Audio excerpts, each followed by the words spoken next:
Hello. शिवसेनेचे आदरणीय पक्षप्रमुख उद्धव ठाकरेजी,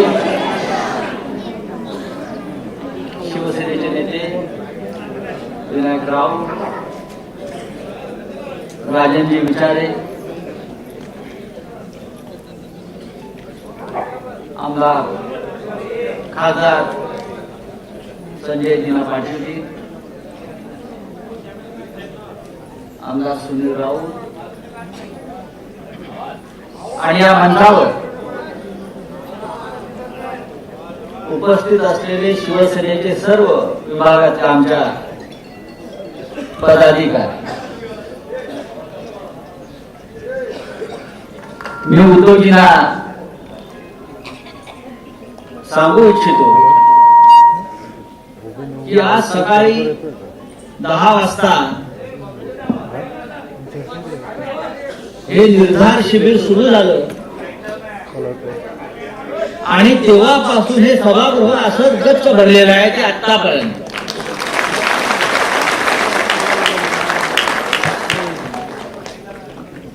माझ्या नावावरती एक विषय दिलेला आहे की माननीय शिवसेना प्रमुख बाळासाहेब ठाकरे यांना अपेक्षित असलेला शिवसैनिक, तो शिवसैनिक कसा असावा हे या सभागृहात दिसून येत आहे. आज कुठेतरी दुबईत क्रिकेटची मॅच आहे, फायनल काहीतरी कुठली मला माहित नाही, ती मॅच किंवा त्या मॅचच्या नादाला न लागता हे शेकडो शिवसैनिक इथे या निर्धार मेळाव्याला उपस्थित आहेत. हा शिवसैनिक बाळासाहेबांना अपेक्षित.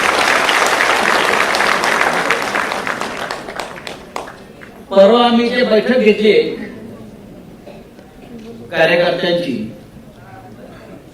आणि आमचे दत्ता दळवींनी भाषण केलं, त्यात त्यांचं फार महत्वाचं वाक्य होतं, मॅच नेहमीच होत असतात, निर्धार मेळावा एकदाच होतो, मॅच वगैरे काही नाही म्हणाले. हा निर्धार मेळावा महत्वाचा. हा निर्धार मेळावा फक्त मुंबईला नाही तर संपूर्ण महाराष्ट्राच्या राजकारणाला आणि शिवसेनेला दिशा देणारा हा मेळावा आज झाला. अशा प्रकारचे निर्धार मेळावे किंवा विभागीय मेळावे काही वर्षापूर्वी सातत्याने होत होते. मधल्या काळामध्ये आपल्याकडे सत्ता आली, आपण सत्तेवर गेलो, आपण थोडे ढिले पडलो,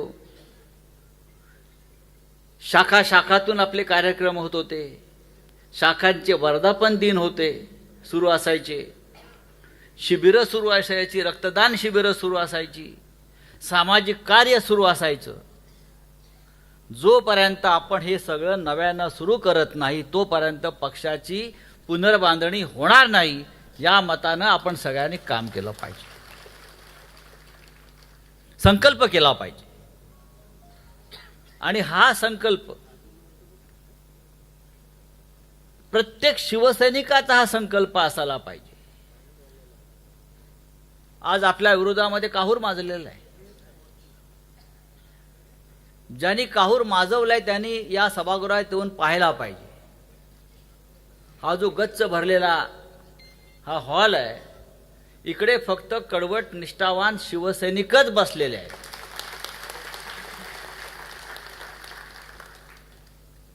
सकाळपासून इथे विविध चर्चा आपण केल्या, भाषणं ऐकली. सकाळच्या सत्रामध्ये आमचे सगळे वरिष्ठ शिवसेनेच्या नेत्यांशी आम्ही चर्चा केली. उद्धवजी, त्यांचे अनुभव आम्ही ऐकले. त्यानंतर पक्षात नवीन आलेले जे प्रमुख कार्यकर्ते आहेत त्यांच्याशी आम्ही चर्चा केली.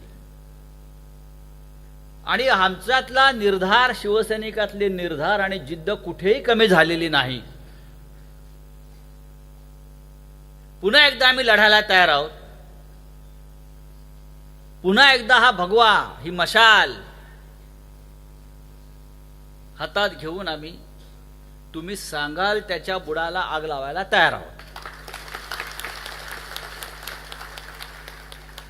कसं असतं, एखाद्या गावात जेव्हा सगळे कुत्रे भुंकू लागतात एकत्र येऊन, असे कुत्र्यांची गँग फुंकतायत एखाद्याच्या मागे भुंकत चाललेले आहे, तेव्हा समजून गेलं पाहिजे या मार्गावरून कोणीतरी एक अशी व्यक्ती निघाली आहे, त्या व्यक्तीचं हे सगळे मिळून काही उकडू शकत नाही, आणि ती व्यक्ती म्हणजे आमचे उद्धवसाहेब ठाकरे आहेत. भुंका, तुम्ही आमचं काही उकडू शकत नाही. चाललंय ना अनेक दिवस भुंकणं सुरू आहे. ते भुंकणं नसून कुंथणं होईल त्यांचं आता. शिवसेना, हिंदू हृदय सम्राट शिवसेना प्रमुख बाळासाहेब ठाकरे, बरं का, ह्यांनी लावलेलं बीज आहे. ते असं कोणाला असं उखडता येणार नाही. गंगेत डुबक्या मारायला गेले. मगाशी आपण माननीय शिवसेना प्रमुखांचं भाषण ऐकलं. तो शिवसेना प्रमुखांचा विचार आहे, आणि त्या विचारातून तुम्हाला कळलं असेल की माननीय बाळासाहेबांना कोणत्या प्रकारचा शिवसैनिक अपेक्षित आहे. आता वाट पाहायची नाही आदेशाची सुद्धा. आला अंगावर की ठोकायचा, घ्या शेंगावर. तरच हा महाराष्ट्र वाचेल, मुंबई वाचेल. महिला आघाडीच्या कार्यकर्त्या इथे मोठ्या प्रमाणात आहेत. उद्धव साहेब युवा सेनेचे कार्यकर्ते आहेत, ज्येष्ठ शिवसैनिक आहेत, ग्रामीण भागातून इथे शिवसैनिक आलेले आहेत. ह्या शिबिरानंतर अनेकांनी इच्छा व्यक्त केली की महाराष्ट्राच्या अनेक भागामध्ये अशा प्रकारची शिबिरं आम्हाला करायची आहेत. हेच या शिबिराचं यश आहे की तुम्ही ज्या प्रकारचं शिबिर आयोजित केलं त्या प्रकारचं शिबिर आम्हाला आयोजित करायचं आहे, आणि त्यांनी करायलाच पाहिजे. शिवसेनेला लागलेली जी गद्दारीची कीड होती, जी बेईमानीची वाळवी होती, ती जर आपल्याला संपवायची असेल तर शिवसैनिकांनी बाहेर पडलं पाहिजे. शिवसैनिक आहेत, शिवसेनेचा मतदार आहे, मोठ्या प्रमाणात आहे. पण आज आपण शांतपणे बसल्यासारखं वाटतंय. ज्या दिवशी हे असं वारुळातून बाहेर पडतील त्या दिवशी तुम्ही पहा, हे गद्दार बिळात गेल्याशिवाय राहणार नाही. मगाशी फेक नेरेटिव्हवरती आपण एक चर्चा घेतली. फेक नेरेटिव्ह आपल्याविषयी, एकंदरीत आपल्या महाविकास आघाडीविषयी वेगळ्या वेगळ्या प्रकारच्या खोट्या बातम्या पसरवल्या जातात, अनेक आहेत.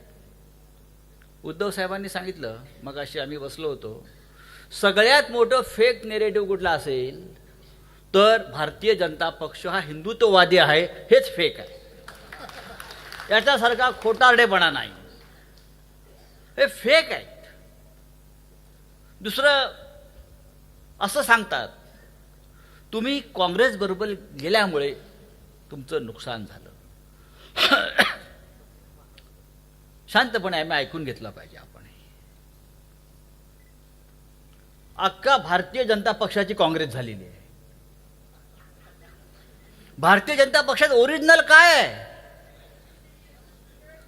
भारतीय जनता पक्षामध्ये तुम्ही जिल्हा काढा, तालुका काढा, आमदार काढा, खासदार काढा, 80% लोक काँग्रेसचे आहेत.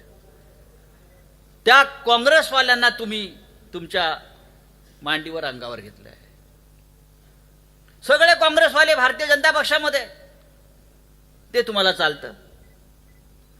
काँग्रेसचा तिटकारा आम्ही सुद्धा काँग्रेसशी लढलेलो आहोत. पण या भारतीय जनता पक्षाच्या लोकांना मला सांगायचं आहे, स्वातंत्र्य आंदोलनामध्ये काँग्रेसने सहभाग घेतला म्हणून स्वातंत्र्य मिळालं, ते तुम्हाला स्वातंत्र्य चालतं? तेव्हा तुम्ही कुठे होतात? आणि आज आम्ही तुमच्याशी लढण्यासाठी काँग्रेसची मदत घेतली तर तुमच्या अंगाचा तिळपापड होतो. सगळे भ्रष्टाचारी काँग्रेसवाले एक जात काँग्रेस भारतीय जनता पक्षामध्ये. अजित पवार असतील, अशोक चव्हाण असतील, नावं घ्या जिल्ह्याची, राधाकृष्ण विखे पाटील असतील, हे सगळे भ्रष्ट काँग्रेसवाले आज भारतीय जनता पक्षामध्ये आहेत. आणि तुम्ही आमच्यावरती बोट दाखवताय. तुम्ही काँग्रेस बरोबर गेलात, तुम्ही राष्ट्रवादी बरोबर गेलात. मी या निमित्ताने इतकं सांगेन, शिवसेना ही गरुड पक्षासारखी आहे. ती जमिनीवर वाघ असते आणि जेव्हा ती उड्डाण घेते तेव्हा तो गरुड पक्षी असतो आणि या दोघांचाही पराभव करता येत नाही. अशा प्रकारचं या शिवसेनेचा हा आपला आत्मा आहे. माननीय उद्धव ठाकरे यांच्यावरती अनेक हल्ले होत आहेत आणि ते खंबीरपणे आपलं नेतृत्व करतायत. हिंदुहृदय सम्राट बाळासाहेब ठाकरे यांनी ज्या प्रकारचं नेतृत्व आपल्याला दिलं, त्याच प्रकारचं नेतृत्व या अत्यंत अवघड आणि संकट काळामध्ये आपल्याला माननीय उद्धव साहेबांनी दिलेलं आहे.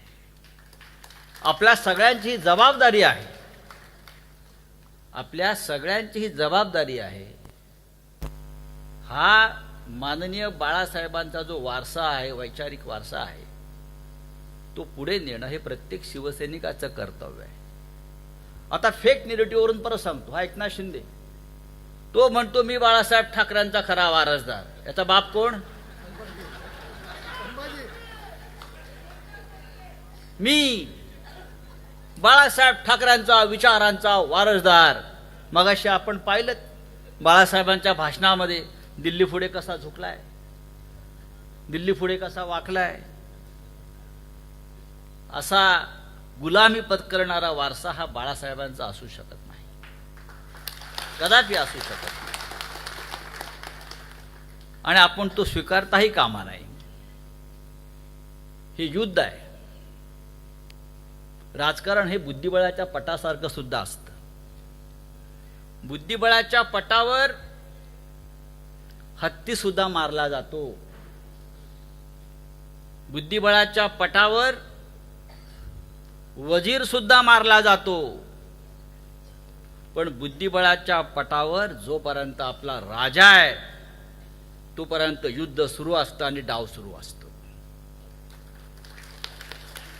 हे लक्षात घ्या. युद्धामध्ये अनेकदा हात कापला जातो, पाय कापला जातो, वार होतात. पण जोपर्यंत श्वास चालू आहे, ज्याला आपण मरते दम तक म्हणतो, कयामत से दिन तक म्हणतो, तोपर्यंत योद्धा लढत असतो. आपण त्या प्रकारचे योद्धे आहोत. मला एकदा दिल्लीमध्ये विचारलं काँग्रेसच्या नेत्यानं की शिवसेना कोणती जडीबुटी खाते की इतके हल्ले होऊन सुद्धा तुम्ही ठामपणे उभे असता, लढता, संघर्ष करता. मी एवढंच सांगितलं, आमचा एकच मंत्र आहे, फटे लेकिन हटे नाही. आम्ही मागे हटत नाही. युद्धामध्ये माघार घेणं हे आम्हाला माहीत नाही आणि आम्ही माघार घेणार सुद्धा नाही. हेच तर शिवसैनिकाचं खरं बळ आहे. पहिलं कसं होतं, लोक मरायचे म्हणजे माणूस मरतो आणि मग आत्मा भटकायचा. आता मिंद्यांसारख्या लोकांचा आधी आत्मा मरतो आणि मग ते भटकत असतात. पहिले लोग मरते थे और आत्मा भटकती थी, अब आत्मा मर जाती है और लोग भटकते हैं. तसे सगळे आत्मा मेलेले लोक आपल्या समोर आहेत, त्यांना भटकू द्या. त्यांच्याकडे आपल्याला फार लक्ष द्यायची गरज नाही. आज या निर्धार शिबिरातून एक नवा विचार आपल्याला मिळालेला आहे, तो लढण्याचा एक नवा निर्धार आपण केलेला आहे की पुन्हा एकदा आपल्याला या महाराष्ट्राला गवसणी घालायची आहे. कसे जिंकले हो हे लोक? कसे जिंकले? हे घोटाळे करून जिंकले. आणि घोटाळे केले कारण आपण थोडे गाफील राहिलो. आपण गाफील राहिलो, गाफील, म्हणून हे जिंकले.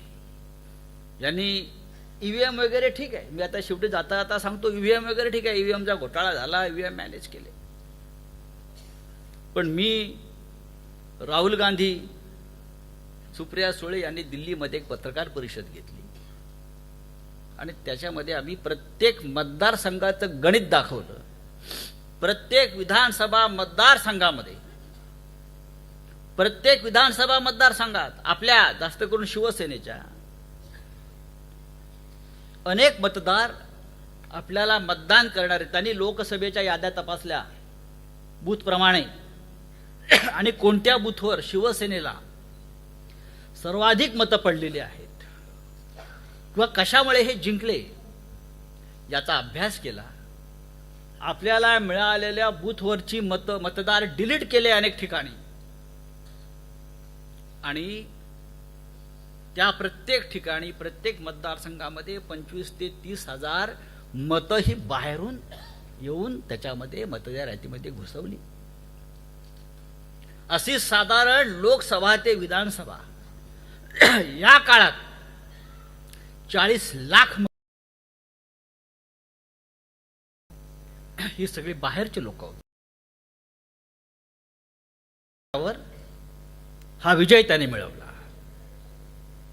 40 लाख मतं महाराष्ट्रात वाढतात आणि आम्हाला त्याचं थांगपत्ता लागत नाही. दिल्लीला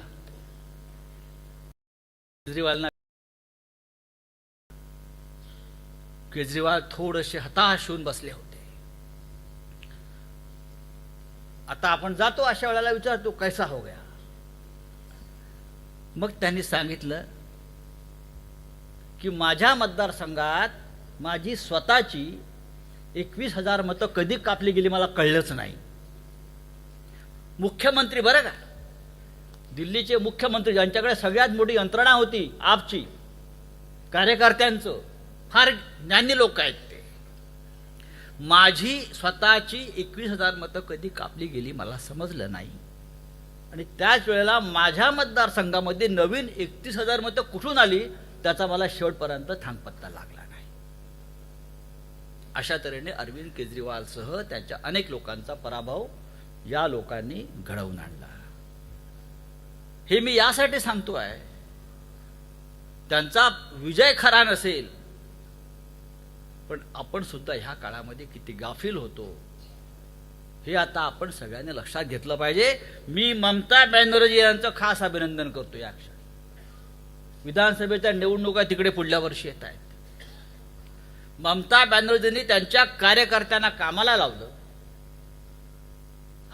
हरियाणा, दिल्ली आणि महाराष्ट्रामध्ये भाजपा कशी जिंकली याचा अभ्यास त्यांनी केला. कारण त्यांना खात्री होती की महाराष्ट्रामध्ये शिवसेनेचं सरकार येत आहे. ममताजींना पूर्ण खात्री होती. दिल्लीमध्ये केजरीवाल जिंकतायत आणि काँग्रेसचं राज्य येत आहे. हे झालं नाही. आता असाच प्रकारचा निकाल पश्चिम बंगालला लागेल अशी त्यांना भीती वाटते. त्याने अभ्यास केला आणि त्यांना काय सापडलं, महाराष्ट्रातलाच प्रयोग पश्चिम बंगालला सुरू आहे. या क्षणी गेल्या 3 महिन्यामध्ये पश्चिम बंगालमध्ये साधारण 10 लाख बोगस मतं झाली. 10 लाख ही या लोकांनी शोधून काढली. इलेक्ट्रॉल फोटो आयडेंटिटी कार्ड, ज्याला इपिक म्हणतो, EPIC, हा एकच नंबर असतो प्रत्येकाला. लक्षात घ्या, प्रत्येक व्होटर कार्डला देशामध्ये एकच नंबर, त्याला युनिक नंबर म्हणतात. युनिक नंबर, एक नंबर. माझा नंबर दुसऱ्याला असता कामा नये, हे सिरियल असते. पण पश्चिम बंगालमधला हाच नंबर, याच नंबरचा कार्ड झारखंडमध्ये सापडत आहे, बिहारमध्ये आणि गुजरातमध्ये सापडत आहे. आणि हे सगळे लोक भारतीय जनता पक्षानं व्होटर म्हणून, मतदार म्हणून पश्चिम बंगालमध्ये त्यांची नोंदणी केलेली आहे. हे सगळे लोक आता पकडले गेले. तृणमूल काँग्रेसने आंदोलन सुरू केलं. तृणमूल काँग्रेस सुप्रीम कोर्टात गेली. निवडणूक आयोगाने प्रथम चूक मान्य केली इथे. हो, आम्ही चुकलोय. आमच्याकडून चूक झाली. हे निवडणूक आयोगाला या प्रकरणामध्ये मान्य करावं लागलं की इपिक नंबर जो आहे, electoral photo identity card number जो आहे, हे मोठ्या प्रमाणामध्ये या राज्यात नंबर असताना दुसऱ्या राज्यात सुद्धा सापडले आणि त्या नंबरचे लोक या इथे वोटर्समध्ये सापडलेले आहेत. ही 10 लाखाचा आकडा हा लहान आकडा नाही. एखादा राज्याचा जय पराजय बदलण्यासाठी हे लाखो आकडे अशा प्रकारे भारतीय जनता पक्षानं निर्माण केले. म्हणून महाराष्ट्रामध्ये जो निकाल लागला तो आम्हाला मान्य नाही, मान्य असताच कामा नाही. हा अपघात नाही, हा आघात आहे.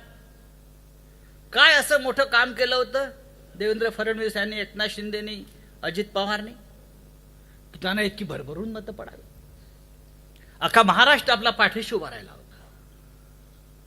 प्रचंड प्रतिसाद आम्हाला मिळत होता, उद्धवजींना मिळत होता, पवार साहेबांना मिळत होता. आणि हे लोक जिंकून आले. झाले 60-60, 70-70 जागा. हे कशा प्रकारे जिंकले तुम्ही आता ऐकलं. उद्या महानगरपालिका आहेत, मुंबईसह येतील, हिंमत असेल त्यांची तर घेतील. पण आता आपण सावध असायला पाहिजे. आपण संकल्प केला पाहिजे की अशा प्रकारचा घोटाळा आम्ही होऊ देणार नाही. आणि माझ्या बूथवर ज्याच्यावरची जबाबदारी आहे, मग जिल्हा असेल, शहर असेल, त्या प्रत्येक बूथवर मी डोळ्यात तेल घालून हे जे लोक बदमाश घोटाळे करतायत त्यांना मी जागच्या जागी अडवेन, निवडणूक आयोगाला कळवेन, लोकांसमोर आणीन, तक्रार करीन. हे आपल्याला आता करणं गरजेचं आहे. आजच्या या शिबिरात देश आहे. सावधान आणि जागरूकता असल्याशिवाय आपल्याला यापुढची लढाई राजकीय दृष्ट्या लढता येणार नाही. आम्ही मारामाऱ्या करू, आम्ही संघर्ष करू, आम्ही बोलू, विधानसभेत लढे देऊ, पण ही कागदावरची लढाई ही लढण्यामध्ये भारतीय जनता पक्षाचे लोक, राष्ट्रीय स्वयंसेवक संघाचे लोक हे काम करतायत आणि आपला विजय हे चोरून नेत आहेत. ही एकदा झालेली चूक परत होता कामा नये. मी आपल्या सगळ्यांचा आभारी. आपण मोठ्या संख्येने इथे उपस्थित सकाळपासून राहिलेला. प्रत्येक भाषण या सगळ्या लोकांनी काळजीपूर्वक प्रत्येक कार्यक्रम ऐकला, कुठे बाहेर गेले नाहीत. ईशान्य मुंबई ही शिवसेनेची एक कायम ताकद राहील. मी परवा एका बैठकीत सांगितलं, आपल्या हिंदू धर्मात ईशान्य दिशेला फार महत्त्व आहे. ईशान्य दिशा फार पवित्र मानली जाते. आपल्या घरामध्ये ईशान्य दिशेला हे पूजेचं मंदिर असतं, देव ईशान्येला असतात. त्याच्यामुळे ही एक प्रकारे आपल्या पक्षाची पूजा आहे आणि त्या पूजेला आपण सगळे जमलेलो आहोत. आपल्या सगळ्यांचा आशीर्वाद इथे प्राप्त झालेला आहे आणि मला खात्री आहे अशा प्रकारे आपण काम करत राहिलो, एकत्र येत राहिलो, ते विरोधकांना धूळ चारू आणि या राज्याची जनता आपल्याला पुन्हा एकदा आशीर्वाद देऊन महाराष्ट्रात सत्तेवर बसवल्याशिवाय राहणार नाही, इतकं सांगतो. आणि हे निर्धार शिबिर ठामपणे सांगताय, माननीय उद्धव ठाकरे साहेब, आप आगे बढ़ो, हम आपके साथ है. धन्यवाद राऊत साहेब. आणि यानंतर ज्या क्षणांची आपल्याला उसंत आहे, अर्थातच आपल्या सगळ्यांचं लाडकं दैवत आदरणीय हिंदुहृदय सम्राट बाळासाहेब ठाकरे यांच्या नंतर ज्यांनी ही संपूर्ण कमान इथे सांभाळलेली आहे, ज्यांनी महाराष्ट्राचं मुख्यमंत्रीपद देखील भूषवलेलं आहे, असे आपल्या सगळ्यांचं लाडकं नेतृत्व आदरणीय पक्षप्रमुख उद्धव साहेब ठाकरे यांना आता मी विनंती करेन की आपण मार्गदर्शन करण्यासाठी पुढे यावं. जरा जोरदार टाळ्यांच्या गडगडाटात स्वागत करूया उद्धवजी ठाकरे साहेब.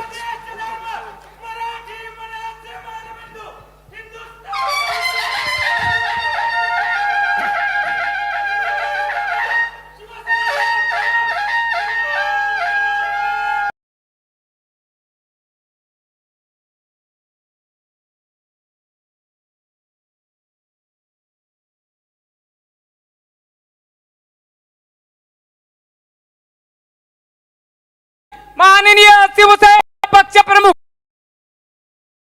माननीय माजी मुख्यमंत्री श्रीमान उद्धव साहेब बाळासाहेब ठाकरे यांचा अखंड हिंदुस्थानचा कैवारी प्रबोधनकार सुपुत्र देव बिंदू हिंदू अस्मितेच्या शिरोमणी हिंदुस्थान हिंदू